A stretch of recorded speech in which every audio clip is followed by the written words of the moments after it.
I'm Alia and you are watching Breaking Barriers with Alia Shah. Welcome to my show. अगर ये कहा जाए कि ख़बरें पाकिस्तान के लिए कुछ इतनी अच्छी नहीं हैं बल्कि ख़बरें बहुत बुरी हैं तो गलत नहीं होगा। जो पहली ख़बर मेरे पास आज आपके लिए मौजूद है वो पाकिस्तान के लिए बहुत अलार्मिंग सिचुएशन जो है वो क्रिएट कर रही है। इसकी वजह यह है कि ख़बर ये है कि तहरीक तालिबान पाकिस्तान का सरबरा नूर वली महसूद उसने CNN को एक इंटरव्यू दिया है और दुनिया भर के ज़राए अबलाग में इंटरनेशनल मीडिया इसको कोट कर रहा है। इसके ऊपर जो है उसकी जो भी उसने बातें की वो वायरल हो रही हैं। इसके ऊपर जो है वो लिखा जा रहा है, बात की जा रही है। मेरा ख्याल है सिवाय पाकिस्तान के अंदर तो मुझे कुछ ऐसा सुनने को, ये देखने को नहीं मिला इसके ऊपर कुछ कहा गया हो या इसके ऊपर कोई पार्लियामेंट की तरफ से मीटिंग बुलाई गई हो या कोई ब्रीफिंग जो है वो दी जा रही हो या फिर ये कि कोई कैबिनेट के इजलास में जो है इसके लिए बुलाया गया हो या पॉलिटिशियंस की मीटिंग बुलाई गई हो कि भाई ये हुआ है। मुझे ऐसा कुछ सुनने या देखने को नहीं मिला, लेकिन इंटरनेशनल मीडिया में इसको कोट किया जा रहा है और इसके ऊपर बात भी की जा रही है क्योंकि ये एक बहुत अहम और बड़ी खबर है। उसने तफसीली इंटरव्यू दिया। नूर वली महसूद, आपको बताते चलें, वही है कि जिसको अक़वाम मुत्तहिदा ने मेरा ख्याल है 2020 या एक साल पहले उसको आलमी दहशतगर्दों की लिस्ट में शामिल किया था इस आदमी को, और इसके अलावा उसके ऊपर सफ़र करने की पाबंदी लगा दी गई थी। उसके तमाम एसेट्स सीज़ कर दिए गए थे। इंटरव्यू की बातें जो हैं वो मैं पहले आपको कुछ तफसील से बता देती हूँ, उसके बाद फिर मैं इसका थोड़ा सा बैकग्राउंड आपके सामने पेश करूँगी कि ये है क्या। देखिए, जो इंटरव्यू उसने दिया नूर वली महसूद ने, उसमें उसने ये कहा है कि उनकी जंग पाकिस्तान से है। उसने कहा कि उनकी जंग का निशाना सिर्फ पाकिस्तान है और पाकिस्तान के ख़िलाफ़ अगर बाकायदा एक ऐलान जंग का उसने ऐलान किया है, ये भी कहा जाए तो गलत नहीं होगा। उसने ये कहा कि उनकी लड़ाई, हमारी लड़ाई फ़ौज से हो रही है। तफसीली उसने बातचीत करते हुए कहा कि हमारी जंग का निशाना सिर्फ पाकिस्तान है और हम पाकिस्तानी फ़ौज से जंग लड़ रहे हैं।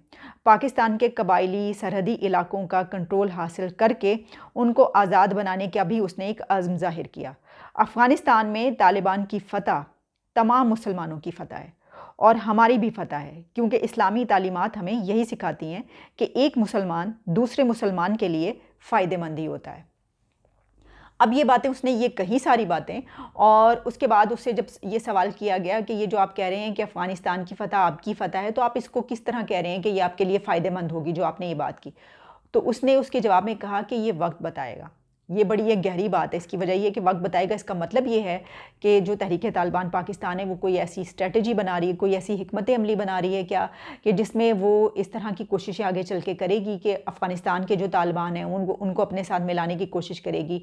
और जाहिर है कि कोई ना कोई ऐसा उनको लालच दिया जाएगा। ये क्या क्या कहना चाहिए ये तो अब आगे चल के पता चलेगा, लेकिन मतलब इस बात का ये निकलता है कि उनकी कोशिश ये होगी कि किसी तरीके से भी उनको अपने साथ मिलाकर ये जंग मिलकर जो है वो पाकिस्तान के ख़िलाफ़ लड़ी जाए। अब ज़ाहिर है आप जानते हैं कि इससे पहले जो हाई लेवल ब्रीफिंग हुई थी उसमें जो कहा गया था उसमें सिर्फ ख़तरा जो है वो एक तो ये कि ये ज़ाहिर किया गया था कि वो बात नहीं मान रहे, फिर ये कहा गया था कि इंडिया की तरफ से बहुत ज़्यादा ख़तरा है, और उसके बाद अगर ये जो है अफ़गानिस्तान के तालिबान जो कि इस वक्त TTP यानी कि तहरीक तालिबान पाकिस्तान के ख़िलाफ़ हैं, ये आप जान लें। इसकी वजह ये कि वहाँ पर अफ़गानिस्तान में बहुत से ऐसे TTP के जो दहशतगर्द मारे गए, उनके मुतालिक यही कोट किया जा रहा है मीडिया में कि वो अफ़गानिस्तान के तालिबान ने ही उनको मारा है, क्योंकि वो ये नहीं समझते कि इस वक्त जो है किसी और जो वो अपना मकसद हासिल करना चाह रहे हैं उसके बीच में वो ये नहीं लाना चाह रहे कि पाकिस्तान के साथ भी जो है वो एक जंग शुरू की जाए। तो वो उनकी आपस में भी लड़ाइयाँ हैं इस वक्त तो ये है, लेकिन जैसे उसने कहा कि ये तो एक मुसलमान अगर जीतता है तो उसको दूसरे की फ़तह ही समझना चाहिए और ये उनको मदद दे सकती है ये चीज़। तो उनकी इस बारे में क्या हिकमत अमली है ये तो आगे देखने में पता चलेगा। और इस सिलसिले में जैसा मैंने कहा कि यहाँ पे पाकिस्तान का माहौल तो बिल्कुल ऐसा लग रहा है कि वो जिसे कहते हैं कि मिठे चौल ठंड माहौल, यही कहा जाता है ना, ठंड माहौल मीठे चौल, यानी ये कि आप आराम से काम डाउन ठंडे माहौल में बैठ के मीठे चावल खाएं, कोई मसला ही नहीं, कुछ है ही नहीं, नज़र तो ऐसा ही आ रहा है। लेकिन इस सिलसिले में पाकिस्तान के पॉलिटिशियंस के लिए ये क्यों अलार्मिंग न्यूज़ है, मैं ये इस पे भी बात करना चाहती हूँ।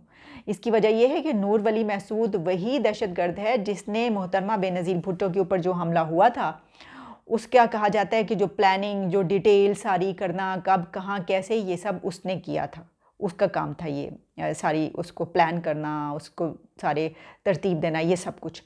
तो आप जानते हैं कि जब भी कोई अगर किसी मुल्क में दहशतगर्दी की जाती है तो उसमें ये भी दहशतगर्द तंजीमों की कोशिश होती है कि कोई ऐसा बड़ा टारगेट बनाया जाए कि पैनिक क्रिएट हो, उससे नुकसान पहुँचे। तो इस हवाले से भी मेरा ख्याल है पॉलिटिशियंस को जो है वो अपनी चलें, पाकिस्तान की तो बहरहाल सोच ही रहे होंगे, नहीं सोच रहे तो अभी सोचना शुरू कर देंगे, कोई मीटिंग नहीं हुई तो हो ही जाएगी, हम तो यही उम्मीद रखते हैं। लेकिन उनकी अपनी सिक्योरिटी पॉइंट ऑफ व्यू से भी उनको देखना चाहिए कि कहीं वो किसी बड़े उसको पर्सनालिटी को जो है वो टारगेट बनाने का ना सोच रहे हों। अवाम का तो आपको पता ही है, अवाम तो बेचारी हमेशा ही मरती है। जो 70,000 मरे उसी तरीके से बाज़ारों में, मार्केट्स में बेचारे रेडी पे खड़े फ्रूट बेच रहे होते हैं, सब्ज़ी बेच रहे होते हैं, लोग कपड़ों की दुकानों पे ख़रीदारी कर रहे होते हैं, दुकानदार कपड़ा बेच रहे होते हैं और ख़वातीन शॉपिंग कर रही होती हैं, वहाँ पे धमाका होता है और इतने लोग मर जाते हैं। तो वो तो उनके पास तो कोई शील्ड कुछ ऐसा है ही नहीं अवाम के पास बचने के लिए, जो आगे हालात आ रहे हैं। चलें, पॉलिटिशियंस के पास तो बुलेट प्रूफ गाड़ियाँ, जैकेट्स, ये सब कुछ होता ही अवेलेबिलिटी। तो अच्छा, अब मैं आपको ये बताती हूँ इसके हवाले से थोड़ा सा मज़ीद तफसीली गुफ्तगू भी करते हैं, लेकिन इसकी जो बैकग्राउंड है वो जानना भी बहुत ज़रूरी है, क्योंकि उसमें भी कुछ ऐसी मालूमात है जिससे पता चलता है कि आपका जो है ये सारा सिलसिला जो है वह किस तरीके से चल रहा है। देखिए, ये जो है नूर वली महसूद, ये 2018 में उस वक्त सरबराह बना था TTP का कि जब मुल्ला उमर एक ड्रोन हमले में मारा गया था। उसके बाद ये सरबराह बन गया।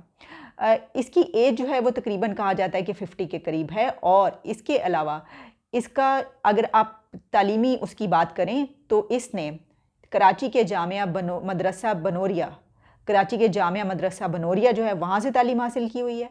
फिर इसके बाद इसने फैसलाबाद के एक मदरसे से तालीम हासिल की, और इसके बाद जब ये अपने इलाके में चला गया तो वहाँ पर जाकर इसने एक बहुत बड़ा मदरसा बनाया। अब आप सोचिए कि उस मदरसे में कितने हज़ारों बच्चे जो हैं वो पढ़ते होंगे, और उसके बाद वो पढ़ के क्या बने, वहीं पे उनके साथ दहशतगर्द बने और वहीं पर उनके साथ मिलकर पाकिस्तान के ख़िलाफ़ लड़ाई लड़ रहे हैं। जब हम मदरसों के बात करते हैं कुछ इस तरीके से मदरसों के ख़िलाफ़, तो काफ़ी लोग जो हैं वो इसको तनकीद का निशाना बनाते हैं। आप क्यों बात करें, देखिए मदरसे तो बेचारे जो गरीब बच्चे हैं वो पढ़ने के लिए उनके पास, उनके माँ बाप के पास फ़ीस नहीं होती देने के लिए, तो वो क्या करते हैं कि अपने बच्चों को उसमें दाखिल करा देते। तो ऐसे ही ये जो लिबरल सोच के मालिक होते हैं, सेकुलर सोच के मालिक होते हैं, ये ऐसे ही उनके ख़िलाफ़ बोलते हैं मदरसों के। तो अब तो आपको जान जाना चाहिए कि मदरसों के ख़िलाफ़ क्यों बोला जाता है, कि इस वक्त जो सरबराह बना बैठा है और जो पाकिस्तान के ख़िलाफ़ जंग करने की बात कर रहा है, वो कराची और फैसलाबाद के मदरसों से जो है वो पढ़ के गया हुआ है। ये उसके अंदर जो इंटरनेशनल मीडिया में बड़ी तफसील से जो रिपोर्ट्स आ रही हैं उसके अंदर मौजूद है। अच्छा, इसके अलावा चलें, ये तो खैर हमें मालूम ही है कि क्योंकि पाकिस्तान में दहशतगर्दी की जंग जो लड़ी गई, अफगान जंग जो लड़ी गई, उसके नतीजे में जो जिस तरीके से जो हैं यहीं पे फल फूल के जवान हो के नशोनुमा पा के उसके बाद हमारे ख़िलाफ़ ही, पाकिस्तान के ख़िलाफ़ ही जो है वो जंगों का ऐलान कर रहे हैं।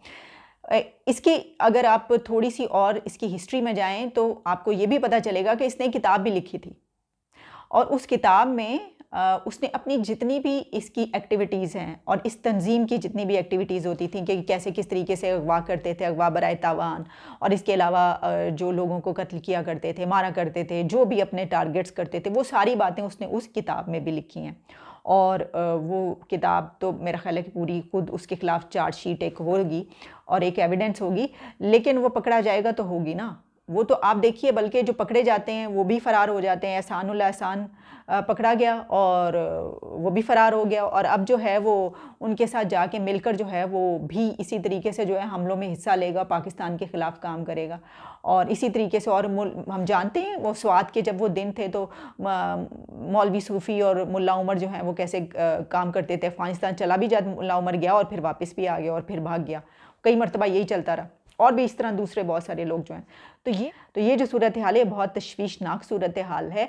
इसके ऊपर क्या स्ट्रेटजी बनती है, बहरहाल हम तो खैर हैं नहीं, ज़ाहिर है कोई स्ट्रेटजी बनाने वाले, हम तो बात करते हुए भी जो थोड़ा सा वो सोचते हैं कि जी ये जो है चलें अब और जगहों पे जो है वो मीडिया में, इंटरनेशनल मीडिया में आ रही है तो इसके ऊपर बात कर ली जाए। बाकी तो लगता यही है कि सिर्फ कश्मीर के इलेक्शन हैं यहाँ पर, और वो सबसे अहम है और उन्हीं पे बात की जा रही है, और उसी के हवाले से जो है वो मीटिंग्स भी हो रही हैं। लेकिन जो असल तवज्जो जिस तरफ देनी चाहिए वो मेरा ख्याल है कि उसकी तरफ तवज्जो देने की ज़रूरत है। और देखिए, हम तो ये बात करें, इसके ऊपर बात करें कि इसके ऊपर बात नहीं की जा रही। आप ये सोचिए कि जो पाकिस्तान के अपने इंटरनल मैटर्स हैं, मसलन ये एक कि रावलपिंडी में, इस्लामाबाद में, वो जो एक नाला लई है उसका साल डेकेड्स, दहाइयाँ गुजर गई, डेकेड्स गुजर गए। वो एक नाला लई, जब बारिशें होती हैं, सैलाब आ जाता है, लोगों में को मुश्किल का सामना करना पड़ता है, आज तक उसका मसला नहीं ढूंढा जा सका। तो हम तो ये बात कर रहे हैं कि एक कलदम तंजीम इतनी बड़ी और उसका सरबराह ये कह रहा है, तो उसके ख़िलाफ़ जो है वो कोई हुकूमत कोई कुछ क्यों नहीं बोल रही। तो मैं तो ये भी पूछना चाहूँगी कि जो इस्लामाबाद में बारिशों की वजह से लोग जहाँ बहाक हुए हैं, जिनकी पूरी पूरी फैमिलीज़ उसमें बह गई हैं, कई लोग उसमें बहे हैं। मैं आपको भी एक वीडियो दिखाती हूँ खातून की। इतना अफसोसनाक वाक़या है ये कि उसके घर के अफराद पानी में बह गए और वो नामालूम है, और जाहिर है कि वो जहाँ बहाक हो गए होंगे। लोगों के पूरे पूरे घर वहाँ से लुट गए, और वहाँ पे जो है सिर्फ एक आप जो नाला लई है उसको सही तरीके से जो है वो आज तक उसका कोई हल नहीं ढूंढ सके। तो बाकी बातें तो हैं जो बाहर की। अच्छा, और आप ये देखिए कि माशाल्लाह से वहाँ पर जो हमारे वज़ीर दाखिला साहब हैं वो वहीं पिंडी के हैं, पिंडी से ही वो इलेक्शन लड़ते हैं। और मेरा ख्याल है कि कितनी शायद 9-10 हुकूमतें अब तक आ चुकी हैं जिसमें शेख रशीद साहब शामिल रहे हैं। कौन सी ऐसी हुकूमत होती है जिसमें वो ना शामिल हों? वज़ीर दाखिला हैं और बहुत बातें करते हैं वो, बहुत बड़ी बड़ी। क्या इस खातून की वो दुहाई सुन रहे हैं? वो ये सुन सकते हैं? उनके पास ये वीडियो पहुंची है उनके मोबाइल में कि वो इसको देखें और बताएं कि अभी तक ये जो बारिशों के बाद सैलाब का मसला है पिंडी का, वो इसको हल क्यों नहीं कर पाए? और ये सब कुछ उनके वज़ीर दाखिला होते हुए हुआ, तो ये क्यों हुआ? वो इसका जवाब देंगे। मैं आपको वो खातून की दुहाई और जो वो दे रही है बेचारी और जिस तरीके से रो रही है वो ज़रा मैं आपको दिखाती हूँ। मेरा भी बाहर ही था, इधर ही थे हम लोग। तो जैसे किचन की तरफ देखा तो वो अपना किचन भरा पड़ा पानी, किचन में थोड़ा सा पानी था ना। मैंने चीख के बेटे को आवाज दी, काश बच्चे, जब हम थोड़े पानी थे ऐसे रेले की तरह बाहर से दीवार टूटी, रेले की तरह बह के चले गए। तो आंटी उनकी डेथ कैसी? उस टाइम वो कहाँ पर थे बच्चे? दो बच्चे मेरे, 2 पोते 1 पोती बचे हैं ना। वो बेड पे थे, जैसे पानी ज्यादा आया मैट्रेस जो तैर गया, छत के साथ लग गया। वो अल्लाह का शुक्र, अल्हम्दुलिल्लाह, अल्लाह ने बचा लिए। जो बड़ा था उसका पता नहीं, उसकी माँ और दोनों, वो बड़ा वाला बेटा तैर के बाहर आया। अल्लाह मेरे, अल्लाह ही हमारी सारी बस बन गई। मेरे बेटे का घर बर्बाद हो गया। आंटी क्या कहती है, इंतजामिया टाइम पे पहुंची या नहीं पहुंची? कोई इंतजामिया नहीं पहुंची बेटा। हमने सुबह से जैसे पानी आया से और 112 वालों को, पुलिस वालों को, हर बंदे को सीढ़ियों में फोन किए हैं, कोई साड़ी मदद ले नहीं पहुंचा। हमने लोगों ने, बच्चों ने बाल्टियों से, मोहल्लेदारों ने बाल्टियों से पानी निकालना शुरू किया। तो आंटी जो आपका जानी नुकसान हो गया उसके लिए आप किसको जिम्मेदार समझती हैं? किसको समझेंगे? ये सारा सीडीए का कसूर है। अगर सीडीए ने सही इंतजाम होते, पीर वाले दिन मेरा बेटा लेके 50 बंदे सारे सीडीए वाले के ऑफिस गए हैं, भी हमारी गली का कुछ करे। हमारे बहुत नुकसान हो गया है, हमारी नुकसान होया, गाड़ियाँ बह गई हैं। किसी ने नहीं सुनी। हम कुछ करते हैं, कुछ क्या करना था। मेरा घर बर्बाद हो गया, मेरे बच्चे से बच्चे चले गए, बीवी चले गई।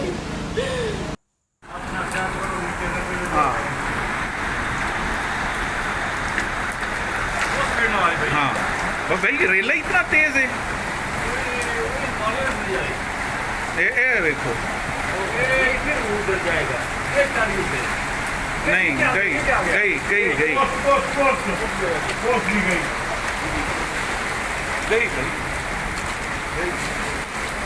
गई गई।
देखिए ये जो वाक़या है, जिस तरह मैंने शेख रशीद का जिक्र किया, शेख रशीद साहब जो कि वज़ीर दाखिला हैं, उनसे तो ये सवाल जो है वो बड़े धड़ल्ले से किया जा सकता है कि ज़िम्मेदारी क्या ये नहीं है कि आपके शहर में इस्लामाबाद रावलपिंडी में ये हाल हो रहा है बारिशों के बाद, लोगों का इतना बुरा हाल, इतना सा भी ठीक नहीं कर पाए आप 9 मरतबा हुकूमत में रहने के बावजूद, तो फिर क्या आपको हुकूमत में रहने का हक़ है? और क्या ऐसी बातों पर ये जो इतने बड़े वाक़यात हो जाते हैं, लोगों का इतना बड़ा जानी और माली नुकसान होता है, इसके ऊपर इस्तीफ़ा नहीं मांगा जा सकता? इसके ऊपर इस्तीफ़ा देने की कोई रिवायत नहीं बन सकती हमारे मुल्क में? होनी चाहिए ना इसके ऊपर, क्योंकि इसके ऊपर उस सियासतदान से, वज़ीर दाखिला से पूछना चाहिए कि ये आपकी वजह से हुआ लोगों के साथ, तो आप इस्तीफ़ा क्यों नहीं देते? आप ज़रा रिज़ाइन कर दीजिए। और लेकिन हमारे उसमें तो कोई, आपको पता है, मुल्क में एक मरतबा कोई आ जाए सही, कोई कुर्सी मिल जाए सही किसी को, फिर चाहे वो वज़ीर हो चाहे वो हुकूमत हो, फिर उसकी कोशिश ये होती है कि वो कम अज़ कम जो है अपनी ज़िंदगी के आखिरी मोड़ तक जो है ना वो उसको ना छोड़े, कुर्सी नहीं छोड़नी। चलिए इजाज़त दीजिए, दोबारा आपसे मुलाकात होगी। कोशिश यही करते हैं कि कोई अच्छी खबर मिल जाए, लेकिन अच्छी खबर मिलती नहीं, भाई क्या करें। चलें इंतज़ार करते हैं, दोबारा आपसे मुलाकात होती है। अपना ख्याल रखिएगा। Keep watching, keep smiling. Good bye.